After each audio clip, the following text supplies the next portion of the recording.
कर शिरी ठेवा, आरती ओवाळी तो मनोभावे करुणी सेवा। जय जय श्री शनी देवा। सूर्यसुता शनी मूर्ती तुझी आगाध कीर्ती, एकमुखे काय वर्णू शेषान चले स्फूर्ती। जय जय श्री शनी देवा। परमपूज्य विश्व चैतन्य अंधारातून प्रकाशाकडे घेऊन जाणारे महान संत आणि माझे सद्गुरू चैतन्य त्यागेश्वर महाराजांना आपण वंदन करूया। या कलियुगाचा राजा, सत्याचा सागर, सूर्यसूत, मी म्हणणार ना पाचावर धारण करणारा, असत्याचा नाश करणारा आणि सत्याचा विजय करणारा, दंडनीयांना दंड देणारा आणि आदरणीयांचा आदर करणारा, असा धर्मप्रिय, शिवप्रिय आणि तुम्हा आमचा आराध्य दैवत शनिदेव यांना आपण प्रथम दंडवत नमस्कार करूया। आपण पाहत आहोत प्रपंच करत असताना हा परमार्थ कसा हवा, आणि परमार्थ करत असताना आत्मिक शांतता आणि आनंद कसा लुटावा। खूप लोकांना अपेक्षित असतं एक आणि होतं एक। आपल्याला अपेक्षित असतं एक ध्येय आपल्या डोळ्यासमोर असतो, एक धोरण असतो, पण ते साध्य करत असताना मात्र हवं तेच येत नाही, नको तेच येत असतं डोळ्यासमोर। त्याच्यासाठी आपल्या सनातन परंपरेमध्ये, हिंदू सनातन संस्कृतीमध्ये पूर्वीच्या साधू संतांनी, ईश्वरांनी सृष्टी निर्माण केल्यानंतर जी जी रचना त्यांनी केलेली आहे, त्या त्या रचनेप्रमाणे आपण आनंद घेण्याचा प्रयत्न करत नाही।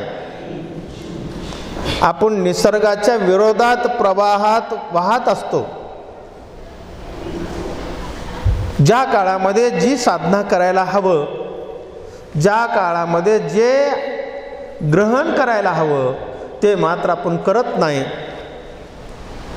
म्हणून आपल्याला थोडंसं मानसिक स्वास्थ्य लाभत नाही साधना करत असताना, शुद्ध कर्म करत असताना सुद्धा लाभत नाही, दानधर्म करत असताना सुद्धा लाभत नाही की कुठल्या वेळेस काय केलं पाहिजे। याचं जर स्वयंसूचकता जर आपल्याकडे असेल, याचं जर नियोजन असेल,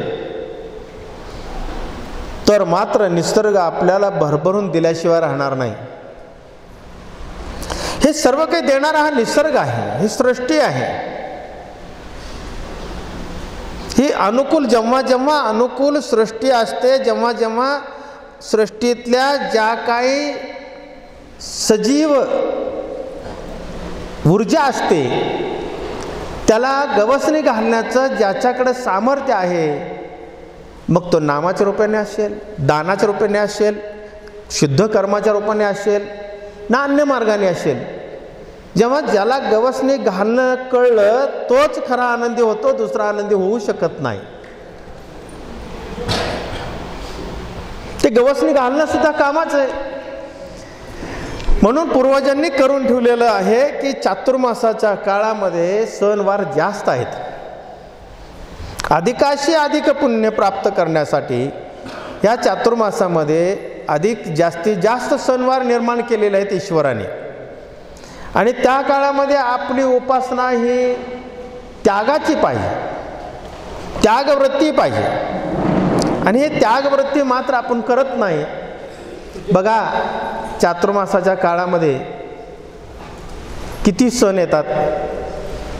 आषाढीपासून पंढरपूरची वारी असेल, श्रावण मास असेल, त्यानंतर आदिदैवत गणपतीचं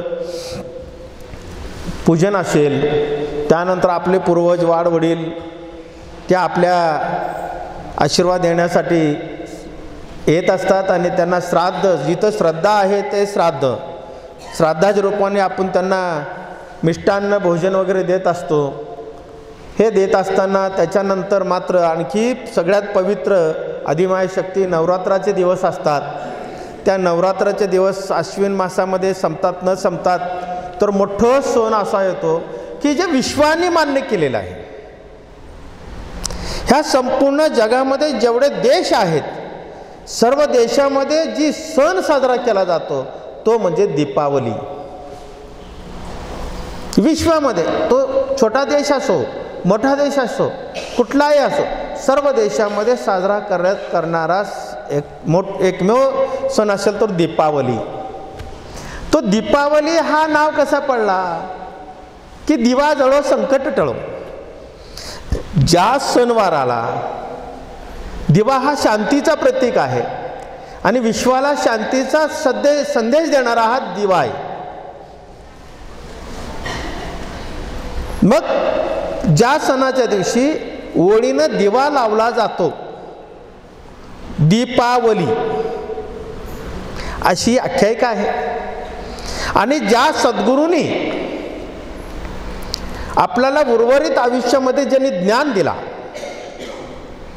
ज्यांनी दानाची महिमा सांगितली, ज्यांनी शुद्ध कर्म करून घेतला, त्या सद्गुरूंच्या प्रित्यर्थ तो दीपावलीला दिवा लावला जातो. हे किती लोकांना माहिती आहे? बरेच लोकांना माहीत नाही. दीपावली, वली म्हणजे मुस्लिम समाजामध्ये वली, गुरुना वली म्हणतात.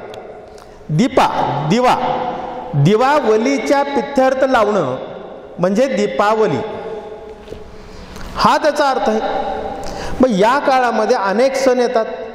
हिंदू सनातन संस्कृतीप्रमाणे मग वसुबारस असेल, धनत्रयोदशी असेल, नरक चतुर्थी असेल, तुमचं बलिप्रतिपदा असेल, भाऊबीज असेल, हे सण खूप येत असतात. आपण सगळे सण साजरा करत असतो, कुठलाही सण सोडत नाही. पण आमच्या साधू संतांनी सांगून ठेवलेलं आहे सण साजरा करत असताना शेजारच्या घरात सण साजरा झालाय का नाही हे पहा. शेजारचा घर हा कुठल्या धर्माचा आहे, कुठल्या पंथाचा आहे हे काही पाहू नका. हिंदू सनातन संस्कृती मानवता धर्म एकच पाळते. ज्याच्याकडे मानवता आहे तो शेजाऱ्याच्या घरी दुःखी शेजारी घर असेल आणि आपण मात्र साजरा करत असेल सण तर ते ईश्वराला मान्य नाही, ही आमची संस्कृती सांगते. म्हणून शेजाऱ्याच्या घरात दिवा अगोदर प्रज्वलित झाला पाहिजे, शेजाऱ्याचा अगोदर चूल पेटला पाहिजे, शेजाऱ्याच्या मुलावर कपडे स्वच्छ अगोदर दिसलं पाहिजे, शेजाऱ्याच्या घरासमोर आकाश कंदील दिसला पाहिजे, मग आमच्या घरापुढे दिसला पाहिजे. ही आमची संस्कृती आहे. म्हणून गेली 20 वर्ष संप्रदाय चालू केल्यापासून असे दिवस आम्ही एकही असा नाही की आम्ही सतत देत आलेलो आहोत. देवस्थानच्या वतीनं माझ्या वतीनं सतत आम्हाला माझ्या सद्गुरूंनी एकच शिकवलं आहे की देत राहा. दान देणं सगळ्यात पवित्र. मला सांगा, दान देणारा श्रेष्ठ का दान घेणारा श्रेष्ठ हा जर तुम्ही चर्चा करत बसलात तर मंथन केलात तर दान घेणारा हा श्रेष्ठ आहे, दान देणारा श्रेष्ठ नाही आहे. तो घमेंड अहंकार गर्व असेल तर प्रथम काढून टाका. एखादा उद्योगपती येईल, एखादा श्रीमंत येईल, एखादा म्हणाल की माझे 2 ट्रक तुम्हाला दान द्यायचं आहे. एखाद्या समजा गरीब वस्तीमध्ये पाड्यामध्ये एखादं ट्रकभर साहित्य गेलं आणि साहित्य गेल्यानंतर तिथं दान द्यायला सुरुवात केली आणि त्या लोकांनी हात जोडून सांगितलं आम्हाला दान घ्यायचं नाही. मग श्रेष्ठ कोण? मला सांगा, दान देणारा द्यायला बसलाय पण घेणारा जर घेणार नसेल तर त्याला झोप लागायची नाही. लक्षात ठेवा. म्हणून दान घेणारा तेवढा पात्र पाहिजे आणि दान देणाराही तेवढा पात्र पाहिजे. आणि ते आमची संस्कृती शिकवते, आमची सनातन हिंदू संस्कृती ते शिकवते. देता देता घेणाऱ्याचे हात घ्यावे, त्यांच्या हाताचे गुण घ्यावे, हे शिकवलेलं आहे. एक छोटंसं उदाहरण देतो तुम्हाला, एक 2च मिनिटाचं उदाहरण आहे. एक राजा होता बलाढ्य, सम्राट, चक्रवर्ती ज्याला आपण म्हणतो. तो मोठा राजा, त्याला विरोध कोणाचा नव्हता. तो आयाशी झाला, आळशी झाला, सर्व काही जागेवर पोचत होतं. पण तो खूप राण्यावर प्रेम करायचा. करता करता त्याचे सैनिक फुटले, त्याचा प्रधान फुटला आणि विरोधकांना जाऊन मिळाला की जेणेकरून जर हा आयाशी राजा जर राहिला तर हे राज्य राहणार नाही आहे. तो राजा कोणाला दान करत नव्हता, कोणाला ज्ञानार्चन करत नव्हता, शिक्षणावर खर्च करत नव्हता, रस्त्यावर खर्च करत नव्हता, आरोग्यावर खर्च करत नव्हता. ज्या ज्या समाजाला अनुकूल आहेत त्या त्या गोष्टी तो राजा करत नव्हता. पण प्रधानाने फितूर होऊन इतरांना सहाय्य करून राजावर आक्रमण करायला लावला. आणि राजावर आक्रमण करत असताना राजा बेसावध असल्यामुळं, आळशी असल्यामुळं तो स्वतःच्या पत्नीला, आवडत्या प्रिय राणीला घेऊन तो गुप्त मार्गाने तो राज्याच्या बाहेर पडला. जेव्हा राज्याच्या बाहेर पडला तो असं जंगलामध्ये गेला. मग आता जंगलामध्ये कधी ऊन न पाहिलेली राणी, कधीही ऊन न पाहिलेला राजा, ते दोघांना दुःख वाटलं. अंगावर कपडे एकच, दुसरे कपडे नाही. मग ते 1 दिवस गेले, 2 दिवस गेले, जंगलातले फळं खाऊन, जे काय फळं असतील, जे काय आवश्यक आहे शरीराला, ते खाऊन ते जगा लागले. पण किती दिवस जगणार? तर राणी म्हणाल्या की काय दिवस आले आपल्याला वाईटवर का? मग ते चर्चा करायला लागले. मग तो राणी म्हणायला लागली, आपण जर दानधर्म केलं असतं, पुण्यकर्म केला असता, आपण जर राज्याचं जर ह्या प्रजेंना चांगल्या सुविधा दिल्या असत्या तर आपण हे प्रसंग आला नसता. दोघांची चर्चा होत राहिले आणि बरेच दिवस गेले, असे 8-10 दिवस गेले. एकच कपडे असल्यामुळे आंघोळ नाही, थकले. मग ते दोघांनी ठरवलं की शत्रूच्या हाताला लागण्यापेक्षा आपण आत्महत्या केलेलं बरं. शेवटचा निर्णय त्यांनी ठरवला. मग आत्महत्या करायचं ठरवलं. मग राजा म्हणाला, आजचा दिवस आपण जगूया, मग उद्याचा निर्णय उद्या करूया. मग ते थंडीचे दिवस होते, दिवाळीचे दिवस होते. थोडंसं वाळलेला पाला, ओला पाला, थोडासा असा झाडं झुडपं असं जंगल पाणी असल्यामुळं एका झाडाखाली गेले आणि एका झाडाखाली जाऊन ते विसाव्याला टेकले. विसाव्याला टेकल्यानंतर महाराणी साहेब थकल्या होत्या. महाराणी साहेब थकल्यामुळं राजाच्या मांडीवर महाराणी साहेबांनी डोकं ठेवलं आणि डोकं ठेवल्यानंतर महाराणींना अभय देण्यासाठी, एक अभयदानसुद्धा श्रेष्ठ आहे बरं का, लक्षात ठेवा. केवळ एखाद्या शब्दाने एखाद्याचा प्राण जर वाचत असेल तर त्याच्यासारखं पुण्यवान, पुण्यासारखं त्याच्यासारखं दान कुठला नाही आहे. मग तर राजाच्या मांडीवर डोकं ठेवल्यामुळं डोक्यावरनं हात फिरवत तो राजा तिला अभयदान देत होता की आपण परत राज्य प्राप्त करूया, आपण जिंकूया, आपण विजय मिळवूया. अशा गोष्टी तो सांगत असताना संध्याकाळची वेळ झाली. संध्याकाळची वेळ झाली, थंडीनं कुडकुडत होते, थंडी वाजत होती. पण ह्या दोघांचं संवाद, त्या झाडावर एक चिमण्याचं घरटं होतं, चिमण्याचं. त्या चिमण्याच्या घरट्यामध्ये 2 पिलं होते. ते चिमण्याचे 2 पिलं होते. ते असं एकमेकाला बोलत होतं, चिव चिव चिव चिव करत होते. करत असताना त्यांना त्यांच्या भाषेत ते सांगत होते, त्या आईवडिलांचं वाट पाहत होते. त्या आईवडिलांचं वाट पाहत होते आणि नेमकं त्याचे आईवडील तिथं आले. चिमणा आणि चिमणी हे दोघंही तिथं आले त्या पिलाजवळ. पिलाजवळ आल्यानंतर ते चिमणा आणि चिमणीनं तोंडात थोडंसं काहीतरी धान्य आणलं होतं, थोडंसं अन्न आणलं होतं. आणि ते अन्न आणल्यावर त्या चिमणा आणि चिमणीनं दोघी पिलांच्या तोंडात घालायचा प्रयत्न केले. तेव्हा ते दोन्ही पिलं खाल्ले नाहीत हो. ते दोन्ही पिलं खाल्ले नाही. दोन्ही पिलं म्हणाले, त्यांनी त्यांच्या भाषेत सांगितलं की आम्ही अन्न खाणार नाही. का तर 2 पाहुणे आपल्या इथं आलेले आहेत. 2 पाहुणे झाडाखाली आहेत, थंडीनं कुडकुडत आहेत आणि ते बहुतेक त्यांनी भुकेले आहेत, त्यांना अन्नाची गरज आहे. तेव्हा तर चिमणा चिमणी म्हणाले की अन्नाची गरज आहे बाळांनो. म्हणलं आमच्या चोंचीत धरलं तेवढं अन्न त्यांना दिलं तर ते पोट भरणार नाही. मग काय करायचं? नाही म्हणलं, आम्ही अन्न ग्रहण करणार नाही, त्यांना ते अन्न दिलं पाहिजे. मग ते चोंचीतलं अन्न ते खाली टाकलं, पण ते काय गवतात थोडंसं अन्न का दिसून आलं नाही.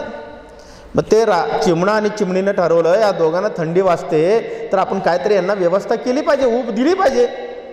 मग आपलं घरटं देऊन चालणार नाही ना, छोटंसं घरटं आपलं. मग त्यांच्या डोक्यात आलं, त्या जंगलामध्ये एका साधूचं झोपडी होती, एक कुटी होती. त्या कुटीमध्ये एक काडी पेटी होती, त्यांना माहीत होतं. मग त्यांनी दोघंही चिमणा चिमणी गेले, त्या कुटीमध्ये गेले आणि त्या कुटीतनं ते दोघांनी धरून काडी पेटी त्यांनी घेऊन आले आणि झाडावर फांदीवर बसले, जिथं ते गवत वाळलेलं होतं तिथं. आणि चिमणाने चोंचीमध्ये काडीपेटी धरली आणि चिमणीनं काडी संघर्ष केली, घासली आणि खाली टाकली. शांत वातावरण असल्यामुळं ती खाली वाळलेल्या गवतवर अग्नी पेटलं. अग्नी पेटल्यावर त्या दोघांना नवरा बायकोंना वाटलं की हे फांदीचं घर्षण झालं असेल, त्याच्यामुळे ठिणगी पडली असेल. मग ते वाळलेलं गवत सगळं घेऊन त्याच्यामध्ये घालायला लागले. ते घालायला लागले, जाळ वाढलं. जाळ वाढल्यानंतर ते शेकत बसले. शेकत बसल्यानंतर त्या चिमणा चिमणीबरोबर दोन्ही पिलांना आनंद झाला. ते म्हणाले की आम्ही यांना आता थोडंसं दिलं, ऊब दिला. ऊब दिला याचा अर्थ अग्नी दिली. अग्नी दिले म्हणजे यांना ऊर्जा दिली. हा सुद्धा एक प्रकारचा दान आहे, लक्षात ठेवा. ते दान दिलं त्यांनी. आणि ते दान दिल्यानंतर मात्र राणी ती म्हणाली, असं ऊब आता शेकत बसत असताना, शेकला असताना आपल्याला थोडंसं पोटात कणभर अन्न मिळालं तर खूप बरं होईल. परत ते चिमणा चिमणीच्या डोळ्यातनं पाणी आलं, त्या पिलांच्या डोळ्यातनं पाणी आलं. ते म्हणाले आम्ही काय देऊ शकतो. पण त्या पिलांनी शिकवलं, पिलांनी सांगितलं आम्ही देऊ शकतो. काय देऊ शकतो तर मनुष्य प्राणी हा मांसाहार आहे. म्हणलं अग्नी पेटलेले, अग्नीमध्ये तुम्ही आम्हा दोघा पिलांना तुम्ही आम्हाला ढकला, आम्ही त्या अग्नीमध्ये पडतो, आमचं भाजलं जाईल, आमचं प्राण सुटेल. भाजल्यानंतर हे दोघेही एक एक घास खातील आणि त्यांचं पोटाचं थोडंसं खळगी भरायला थोडीशी मदत होईल. कारण तुम्ही अजून पिल्लाला जन्म देऊ शकताय. एक दोन पिला सांगतात माता चिमणा चिमणीला की तुम्ही आम्हाला टाका, जेणेकरून तुम्ही अनेक पिलांना जन्म देऊ शकताय, तुमच्याकडे तेवढी ऊर्जा आहे. तेव्हा चिमणा चिमणी दोघंही रडतात, डोळे भरून पाणी येतं, त्यांचे अंतःकरण भरून येतं. ते दोघंही म्हणतात अरे बाबांनो, तुम्ही अजून विश्व पाहिला नाही, तुम्ही छोटे बाळ आहात, तुम्हाला आम्ही जन्माला घातलेलं आहे, आमचं आयुष्य संपलेलं आहे, आम्ही दोघंही पडतो, तुमचं उर्वरित आयुष्य, तुमचे पंख मोठं व्हा, विश्वाला गवस निघाला. तेव्हा नवरा बायको दोघंही विचार करतात, त्या अग्नीमध्ये पडण्याचा प्रयत्न करतात. तर तो चिमणा म्हणतो तू नको पडू, तू दुसरी चिमणी बघ, दुसरी पत्नी कर, अजून मुलं जन्माला घाल, मी आहुती देते. चिमणी म्हणते आणि चिमणा काय म्हणतो की तू मुलाची आई आहेस, ह्या दोन बाळाची आई आहेस, मी आहुती देतो. या वादामध्ये चिमणा चिमणी दोघंही त्या अग्नीमध्ये पडतात. अग्नी भाजलं जातं आणि दोघंही खातात. ते दोघंही खातात आणि दोघंही खाल्ल्यानंतर ते पिलं विचार करतात. दोघंही पिलं विचार करतात. ती राणी काय म्हणते, अहो म्हणलं आपल्या अजून खळगी भरलेली नाहीये, ही पोटाची खळगी अजून भरलेली नाहीये, यांना अजून काहीतरी मिळालं असतं तर बरं झालं असतं. हे दोन्ही पिलं ऐकतात. बाबांनो, दोन्ही पिलं सुद्धा त्या अग्नीमध्ये आहुती देतात. ही आमची संस्कृती आहे. दुसऱ्याच्या घरामध्ये पहिलं दान करा, स्वतःचं बघू नका, इतरांना मोठं करा, इतरांच्या खळगी भरा. ही आमची भारतीय संस्कृती आहे. आणि या भूमीमध्ये, या भारत देशामध्ये, या भारत वर्षामध्ये ही परंपरा असल्यामुळे हा भारत देश जगाचा गुरु आहे. लक्षात ठेवा, जगाचा गुरु होण्याचा मार्ग एकच आहे. म्हणून आमची भारतीय संस्कृती बरोबर आम्ही सुद्धा देवस्थाननी या समाजामध्ये, या प्रजेमध्ये, या येणारा भाविक ज्यांनी ज्यांनी इथं त्याग केलाय, ज्यांचं त्यागाचं काहीतरी इथं वण आहे, खूण आहे, अशा खूण ज्यांचे आहे अशांना जे भविष्यात जेणेकरून थोडासा आधार दिला की त्यांची बुद्धी जागृत होईल आणि त्यांच्याकडे असलेली संपत्ती इतरांना दान करतील. म्हणून आम्ही माझ्या भिक्षेतनं गोळा केलेलं अन्न सुद्धा मी दान करत असतो वर्षाला. लक्षात ठेवा, ही दान करण्याची प्रथा आमची संस्कृती शिकवते. म्हणून येत्या दिवाळी, आता आपण किती कार्यक्रम केले, श्रावण मास झाला, श्रावण अधिक झाला, अनेक प्रकारचं जे जे समाजाला देता येणं शक्य आहे तेथे दिलं. मी माझं शरीर सुद्धा दिलं असता, पण शरीर दिलं तर पुढचं कार्य कमी पडेल. पुढचं अजून मला कार्य करायचं आहे. मी लोकांचं देणं आहे, हे ईश्वराने दिलेला बोनस आहे. ह्या बोनसमध्ये जे जे माझं शेवटचा श्वास रेपर्यंत देणं शक्य आहे ते देण्याचा मी प्रयत्न करणार आहे. समाजासाठी लक्षात ठेवा, ते देण्याचा मी प्रयत्न करणार आहे, शेवटच्या श्वासापर्यंत देणार आहे. म्हणून मी माझं देह देण्यापेक्षा मी माझं प्रबोधनाच्या माध्यमातून असेल, अभयदानाच्या माध्यमातून असेल, शुद्ध कर्माच्या माध्यमातून असेल, आणखी काय वस्तुरूपाने असेल, काय काय देणं शक्य आहे ते मी देण्याचा प्रयत्न करेन. म्हणून या वर्षीच्या दिवाळीच्या काळामध्ये आता येती दिवाळी गुरुवारपासून चालू होणार आहे. गुरुवारीला वसुबारस आहे, धनत्रयोदशी आहे, त्यानंतर दीपावली आहे, भाऊबीज आहे, नरक चतुर्थी आहे. ह्या अनेक गोष्टी आहेत आणि या वर्षीची परिस्थिती खूप बिकट आहे, खूप बिकट परिस्थिती आहे. पाणी नाही आहे, पाऊस नाही आहे, लोकांच्या हाताला काम नाही. पण मी माझ्या भाविकांच्या चुली पेटल्याशिवाय आमची देवस्थानची चूल पेटणार नाही हे संकल्प केला. म्हणून आज सगळ्यांना मी सगळ्यांना धान्य घेऊन आलेलं आहे. मी अनेकांच्याकडे जाऊन भिक्षा मागितली, अनेकाकडनं भिक्षा घेऊन येऊन आज हे जे दिसतं हे सगळं मला वाटण्याची इच्छा आहे. आणि ईश्वर कृपेने तुम्ही इथनं देवस्थानचं जे आशीर्वाद रूपी जो प्रसाद मिळणार आहे हे प्रसाद घेऊन जाऊन आपल्या शेजारी चुली पेटल्यात का? शेजारचे मुले नागडे तर नाहीत ना? शेजारच्या घरात वाद तर चालू झालं नाही ना? शेजारच्या घरात विचाराचं देवाणघेवाण चांगला असेल तर धर्म पाहू नका, कर्म पाहू नका, पंथ पाहू नका, हे आमची संस्कृती सांगितलेली नाही आहे. म्हणून आपण सुद्धा परंपरेने हे सगळं साहित्य घेऊन जाऊन आपण दिवाळी करा आणि इतरांना दिवाळी करण्यासाठी प्रोत्साहित करा.